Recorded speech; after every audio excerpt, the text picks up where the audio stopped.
Hey, what's going on, guys? Brandon here with Texas Plinking. Personally, I've always wondered how accurate a pretty standard AR-15 is. Standard in the sense that it's a 5.56 16-inch barrel AR that most people maybe put like red dots or low power variable optics on it. I've always wondered if we took that standard AR-15 and tried to accurize it through accessories and not really through modifications, how accurate is this gun? So I went on Palmetto State Armory's website and I went to completed lowers and I went priced lowest to highest, and I just snagged the lowest one. So it starts with the lower, that's the core of the gun. That's the only part that's classified as a gun. So this is what ships to the FFL. Just a basic lower receiver, A2 grip, A2 stock, mil-spec trigger, but it's complete. It's got the pins, got the trigger, got everything, so it's a complete lower. This one was supposedly blemished, but I don't see the blemish on it, so it was discounted. It was $119.99. We'll call it 120 bucks for what is classified as a firearm. So there we go. We got our foot in the door with the lower. Now with the upper, it was pretty simple, but not quite just picking the cheapest thing. The only criteria I had with the upper was I wanted it 5.56 and I wanted the barrel length to be 16 inches at the minimum. My other criteria was I wanted a 1-in-7 twist barrel. Although we're doing a budget build, I want to shoot some expensive ammo through it. Again, we're trying to emphasize how accurate this could be. So 5.56, 16-inch barrel, 1-in-7 twist. The only other thing is also I didn't want a fixed front sight post. I wanted a free float M-LOK handguard, which is kind of the standard nowadays anyway, so that worked out. I got the second cheapest. There was one for $330, but it didn't have this top rail here. So for $10 more, so now it is $339.99. I got this one with the rail. Again, we got a 16-inch barrel, 1-in-7 twist, pretty thick barrel contour as well. 5.56 NATO, free floated with this rail. So pretty cool. Also, this came with a bolt carrier and charging handle. So there are some cheaper by like $100, but it doesn't come with that. This one came ready to go. So between these two components, we have a functioning firearm. We're at $340 here and $120 here. So well under $500 before shipping and tax. So now that you know how we got here, let's go ahead and pop these all together here.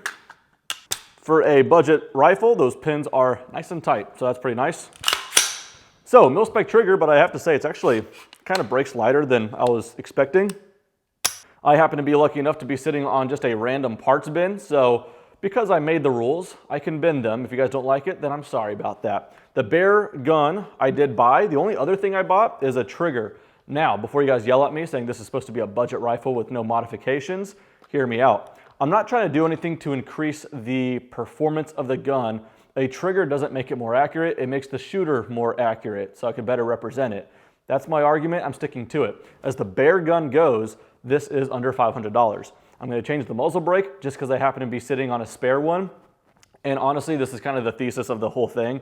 You know how restaurants will run specials, and really all that means is they have an abundance of just other stuff that's about to go bad, so they make a special? That's kind of what's going on with me. I got a parts bin with some really nice parts, but I don't know what to do with them, so I'm just gonna throw them on this budget build. So it's gonna start budget. The main core of the rifle is under 500 bucks. When it's all accessorized, it'll be a little bit more than that. As far as the stock, I happen to have this laying around, which is a really nice stock, the B5 kind of SOP mod stock. Just way more comfortable, more of a good point for my cheek to sit on. Anyway, don't need to sell you on the B5 stock, it's really nice. Also changing out the A2 grip, I have this Magpul rubberized grip just lying around, so I'm just gonna swap that on there as well. This is just a muzzle device I have lying around. This came off one of my Springfield Armory St. Victor's 5.56. I'm gonna put a little Picatinny rail right here so I can mount my Atlas bipod, just quick detach, quick attach. I like those bipods quite a bit. LaRue MBT2S trigger. Optic-wise, we're gonna go with an Arcon Optic SH4 Gen 2. This is a 4-16x50. And then this is a 20 MOA scope mount for that 34mm tube from Arcon Optics as well. So that's the optic setup. And then the rest of it, honestly, is just a little immature. I have these rails just lying around. These are like some long Picatinny rails that go onto M-LOK.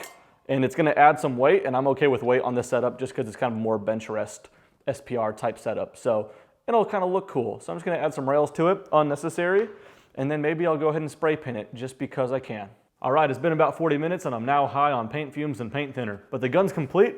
Here we go. At its bones, it's still an economic AR-15, but like I said, threw on all the accessories that I went over with you guys earlier. So, looking cool is half the battle, so I had to at least give some effort there. But how it shoots shouldn't be affected from how it was at the beginning. So with that being said, let's see how it shoots. All right, we're out at the range now. Not the most ideal conditions to try to showcase the accuracy of a gun because we got some crazy winds. I'm gonna try to do a 5-round grouping with some IMI 77 grain. That is the Razor Core hollow point bow tail. Then we're gonna try another 5-round with 77 grain. Jesus, that wind. The other grouping is gonna be with some Fiocchi 77 grain Sierra Match King. We'll just see how those two do. See what happens. All right, going for the top left of that box.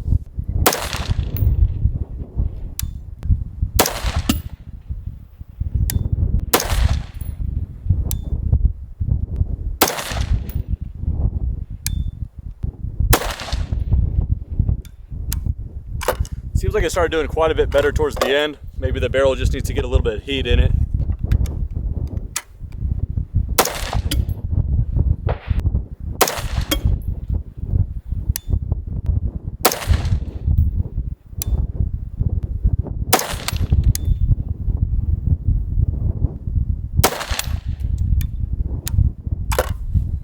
This one hurts to shoot because it's pretty expensive. Should be the same bullets, so Sierra Match King 77 grain. This is Federal premium loaded stuff.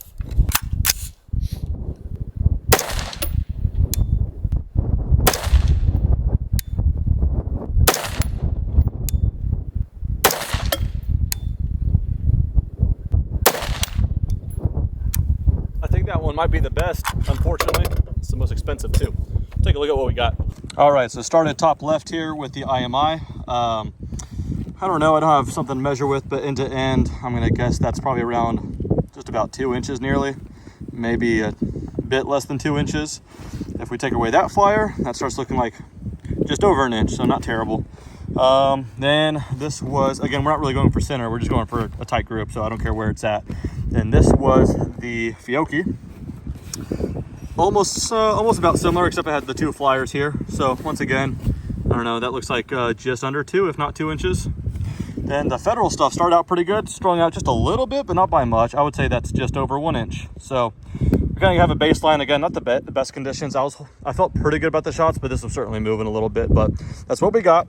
Paper accuracy and steel accuracy could be 2 different things, so let's just stretch out to some distance. All right, for the record, we're loaded up with IMI stuff, the 77 grain, and that's what we're gonna be using for the rest of the video. We're just gonna go straight to 525 yards. And the wind is why I'm kind of mad. Shooting in the wind's usually fun, but when I'm trying to prove a gun, not so much. Anyway, 525 yards, good wind, see what happens.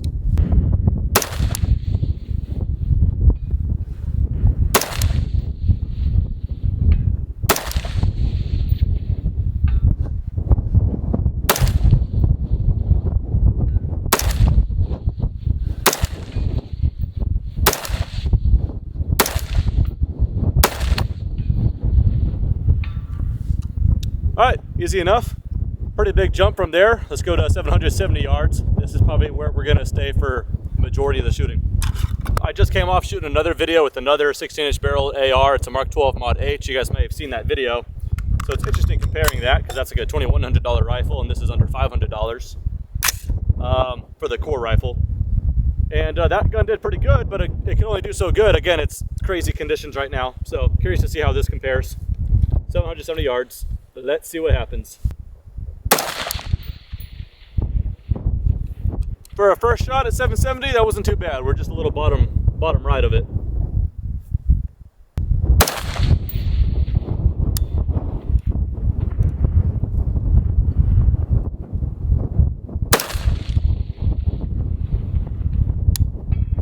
There we go.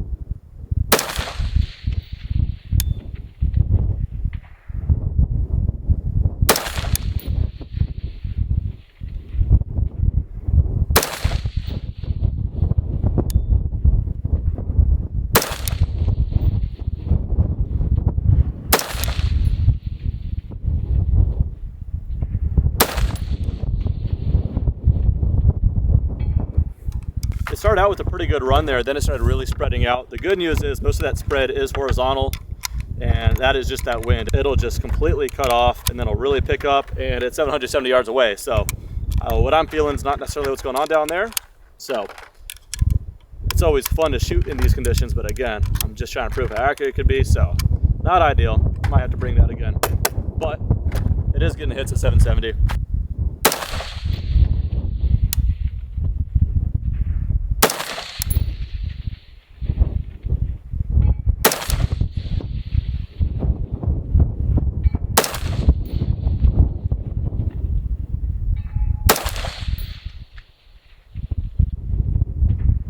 Well, we had 3 in a row there. It's not too bad.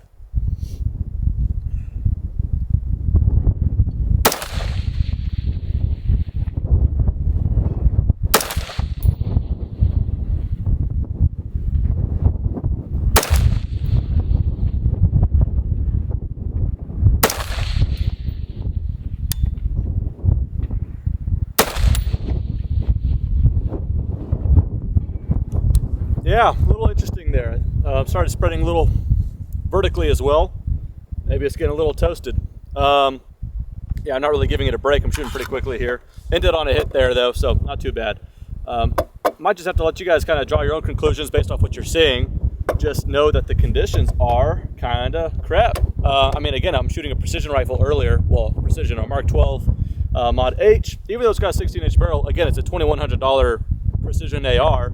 And I don't know if I was having that much of an easier time with it. It also had a 1 to 10 on it, so I don't know. I'm just trying to draw a comparison. At the same time, this thing was like about $450, $470, and that was $2,100. So with that being said, it's holding its own pretty good. Again, I've always been curious what would happen if I just got the cheapest upper and cheapest lower from PSA, put them together, and just started shooting for accuracy. And there you go. Not terrible considering the conditions. Again, that's 770 yards. All things considered, it's not too bad. If I wanted to, I could always just rip off this scope, rip off the bipod, and just put, you know, some low power variable, and then it's obviously a very capable little 16-inch rifle here. But yeah, pretty cool little setup. I don't know. This was just a curiosity thing that I wanted to tackle. Hopefully you guys got some entertainment out of it. And let me know if this wasn't that conclusive. Just let me know that, and maybe we'll bring it out again. So that does it. Thanks for watching. See you guys next time.